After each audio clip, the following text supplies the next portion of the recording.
Welcome back to the Hoedown Showdown. I'm your host, Tom Quiet, and that was Black Coffee by our first featured guest, Katie James. How's it going today, Katie? I'm great, thank you. How are you doing? Doing wonderful. I'm really excited to have you on. This kind of all came together very last minute, but you know what?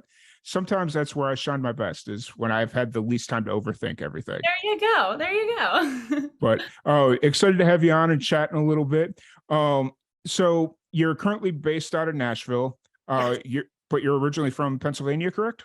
I am. Yeah. So I grew up in Pennsylvania and then I decided to go down to Nashville for college. Mm. And so right now I'm at Lipscomb University, but putting me in Nashville was like the best thing I've ever done. Nice, nice. And how long have you been in Nashville at this point? 2 years. Yeah. Cool, cool. And was it, how did music kind of come into your life? Was it something that was always around? Was it your parents? I mean, it was kind of like always around for me. Like growing up, I was in like every music thing possible. So like in Right. school, I was in all of the choirs, I was in band, I literally did anything, like anything music, like I was gonna be there. And I just always had a love for it. I was like obsessed with music. I would like walk into a room when I was little and just start singing, and people would be like, Katie, please. But like it's just always been a thing. And it's interesting because like my family did music a little bit when I was like growing up, but not to the extent that I did. Like my mom and dad, they were like in band and choir and stuff. And so like a Yeah, little bit of music, but nothing to the extent of like what I love to do. gotcha. So they were like in what would be considered like the traditional school musical education where you joined the band, the choir. Yeah, cool. Yeah. So growing up in Pennsylvania, uh, who were you kind of turning to for guidance in music? Was there like a mentor that you had, or was it just kind of listening to what was out there? I mean, it was kind of a mix of both. So I took a bunch of different guitar lessons growing up, and I feel like all those people had a big impact on me. But also, my one choir professor, his name is Eric Clayton. He was the absolute best. Like, he was literally like a second father. Like, he was so kind. He was always so encouraging. And I think that he was a really great influence on me. But besides like those like personal influences, I'd say that my musical influences were like Ed Sheeran, Taylor Swift, and then we have like my countryside of like Dan and Shay, Gabby Barrett, Kelsey Ballerini, Thomas Rhett. So, I mean, I think growing up in Pennsylvania is a lot different than growing up in Nashville in the sense of I don't have those instant connections that I have Mhm. gained from like being in Nashville. So I think that it's been really interesting getting those inputs from different people. Awesome, awesome. And so you've been in Nashville now for 2 years, but you just recently started releasing music this year. Was Yes. it this something that you knew you were going to do once you got to Nashville, or how does kind of like releasing music come up? Yeah. So I mean, I knew I've always wanted to put out music. Like from Mm. like a really young age, I was like, I'm gonna be a singer. Like that's how it's gonna go. But I didn't exactly know how I was gonna go about it because like every like young singer was like, oh, I'm gonna go to this place and get a record deal and do this and this and this. And so like that's kind of what I had in my brain, like going down to Nashville. But then I got down there and I found out about being an independent artist, which Mm. I literally had no idea about. And so people were like, yeah, I just released my own music, and I was like, how? Yeah, Like yeah. what? And so then at Lipscomb, I have some really cool connections and some incredibly talented classmates. So I Mhm. kind of like utilized those and I got some people together and we released a song. So I mean, Nice. I never expected to be an independent artist like at this time, but like I think it's like it's so cool. Right. Yeah. So was there not much of a scene growing up where you were in Pennsylvania? No, No. there's like one open mic once a month. Gotcha. It's not much, Gotcha. unfortunately. Cool. And so moving down to Nashville, I'm assuming you knew that was where you wanted to be all along, Oh or yeah, all along. From a young age, I was like, I'm going down to Nashville. My parents were like, are ya? And then I yeah. like got closer to the end of high school and I was like, listen, Nashville's where I need to be. And they're like, Katie, that's really far. And I was like, no, I like I really want to go to Nashville. And they're like, okay, we support you. Let's get you down to Nashville. Let's do this thing. And so then I went down to Nashville. So I mean, yeah, I think it's always been like ingrained into me that like I was going down to Nashville. Nice, nice. And the fact that you just did it is absolutely amazing. I sit here and talk all the time about, oh, I'm going to go to Nashville one day. I still haven't done it. So I mean, one day, you never know. yeah. Well, and it's one of those things where we're definitely at different phases in our lives. You're still at school, and I've got those things called bills that I got to worry about, and Not the bills.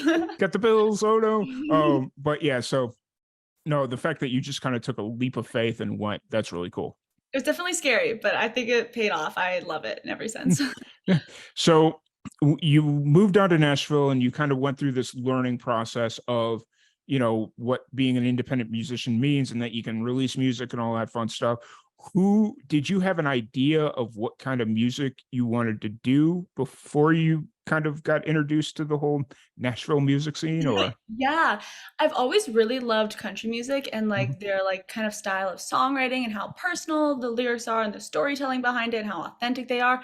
But I've also loved how like catchy pop music is and how it just gets like burned into your Mm, brain. So for like my sound, I kind of like combined those into like a pop country sound where it has that storytelling, but I'd like to include like the really yeah. like catchy melodies that get hooked in your head. So yeah. Nice. And so that kind of leads us to now. You just released a new single, "Better as Strangers," that was released on Friday. Yeah, Friday, math. What's kind of the story behind this song? Yeah, so whenever I write a song, I often get like an idea a while ahead of time and I'll put it in my notes app. And for this song, all I had was the hook, Better as Strangers. And I met this girl, Winter Wilson. I think it was at a writer's round, and we connected and we were like, hey, let's write a song together. So I went over to her house and we were like going through our different notes and we were like, hey, what do you think of this one? What do you think Nice. of this idea? And I got to Better as Strangers and she was like, we should go off with that. And I was like, yeah, okay, let's do Yeah. it. And so then Nice. just kind of from there, we just started writing it. And I walked out there and I was like, I kind of really like that song. And I went and I sent it to my producer and I was like, hey, what do you think? What do you think I should release it? I'm kind of vibing. And he was like, oh, I can get down for this. I was like, yes. So That's yeah. that's cool. Hey, how long ago did you start writing "Better as Strangers" when you went into that writers? Better as Strangers, we wrote at the end of February. Okay. Yeah. And I think we hopped in the studio around mid-March. Okay. So it was a really quick turnaround then. Very quick turnaround. Yeah, I got that one done and I was like, this is a very different sound for me. It's more on the pop side, I would Mhm. say, but it still has that bit of like authentic country feel to it. So I definitely say it's a different sound. And that's why I was like, hey, I kind of want to get this out to just have diversity in my like little discography. Yeah, for sure. So you mentioned that you started writing the song in like February and it was a Yeah. rather quick turnaround. Is that I know you've only got a couple of songs under your belt as far as releasing, but is that something that's comfortable for you or was this kind of like a one-off thing, do you think? I'm not really sure. Okay, it's actually interesting because I've been like working on an EP Hmm. for a bit of time and it's been like a slow burn kind of thing. And I Hmm. plopped that in there and I was like, you know what, I'll release that right before my EP. And so I was down in Nashville and I was like, I'm gonna record more of my Yeah. EP. And I wrote this song.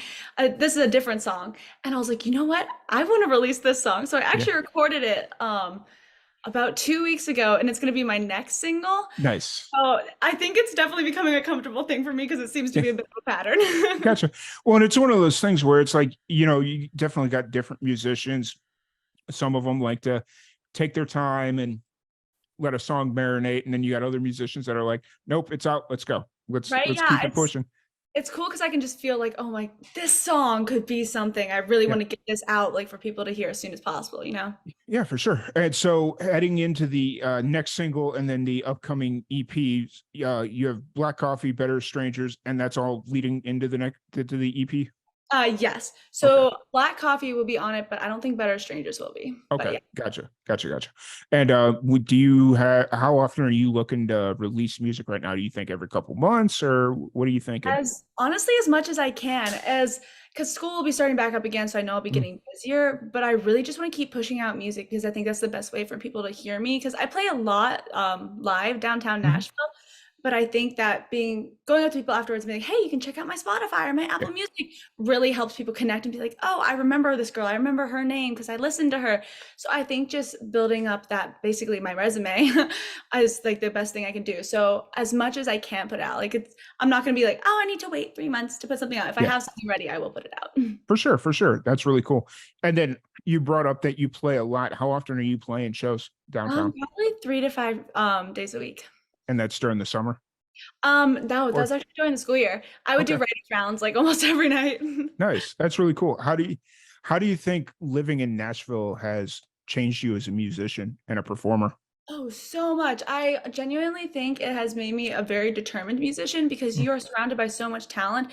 And I love the fact that you'll never be the most talented person in the room. There's always somewhere you can grow. So anytime mhm, you're in a room with somebody new, you're just like challenged to grow. And it's like really exciting because then you leave and you have this like new spark and you're like, oh, I mhm. want to be able to do this. Like this person at my writer's round tonight played this insane lick on the guitar. I want to do that. And so you're kind Yeah, of like working towards that. And so I definitely think being surrounded by all these different musicians has challenged me in the sense of just wanting to get better. And it's honestly so cool. It's so refreshing too to see all this talent down there. yeah, for sure. Nashville is one of those cities where you'll realize exactly that, that you're never going to be the best musician or the best guitar player, whatever it is. You're not going to ever be the best in the room, but there's always room to improve. Exactly, exactly. And I think that not being in Nashville has certainly taught me that. Nice. I didn't know if you wanted to talk about this, but you're getting ready to go on a trip. Is that music related? The trip to It's not London? music Oh, related, it's just a little trip. okay, gotcha. So kind of moving forward into the rest of the summer as you get ready to go back into school, what's kind of the plans heading in? Like obviously shows and releasing music, but what are the kind of the plans for the rest of the summer after you get back from your trip? Yeah, I think the rest of the plans will just kind of be gearing up for the Mm, fall. So like booking like mm, different kinds of shows. So I want to continue to do writers rounds because they're so much fun. I'm gonna mhm. start doing like longer sets where they're like three Nice. hours time chunks. So you can find me down at some bar. Mhm. I'm gonna start doing more band shows. So I think just kind of gearing up for the fall is gonna be the Nice. next steps. Awesome, awesome. I was going to ask, how long is your set? Like, how much music do you have sitting in your back pocket? I'm assuming it's a lot of covers, or is it pretty good? Of original music or covers. So Okay, of original music, I would say I have at least 2 hours worth of okay. music. Oh wow, nice. And when I went, I've played a couple of like 3 hour sets. So I know I have at Mm, least 3 hours of yeah, music in my pocket, set and ready to go. I'm sure there's more, but yeah. nice. How do you kind of go since you have 2 hours of original stuff ready to go? How do you kind of go through the selection process for this EP?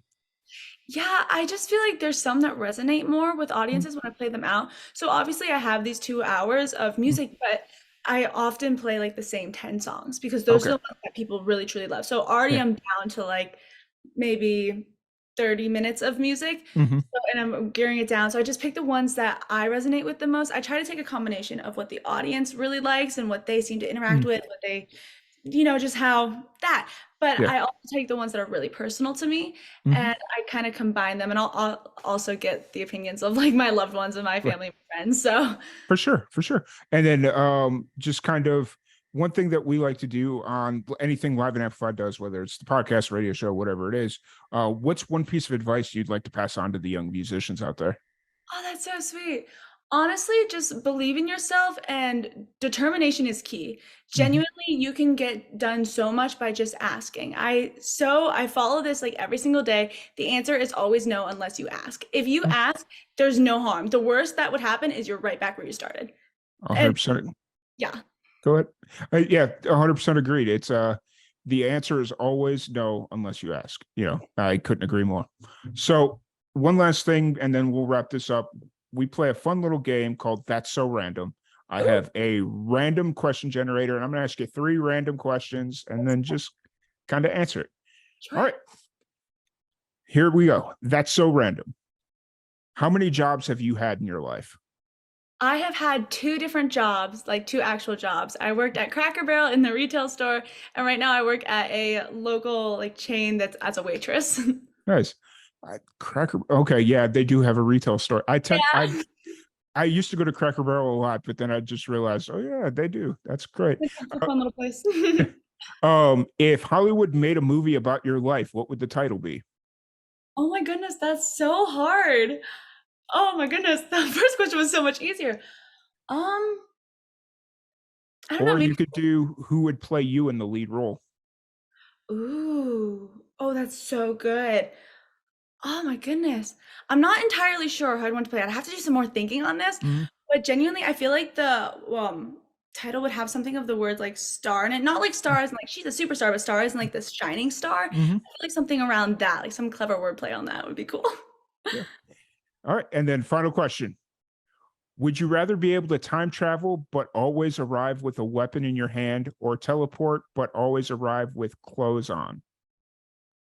That's random. Definitely teleport with clothes on. I genuinely, if I had a superpower, I always say I would teleport. Because I'm obviously from Pennsylvania, I could instantly be back and forth and I could just Yeah, pop up at a show and not have to leave like 30 minutes beforehand.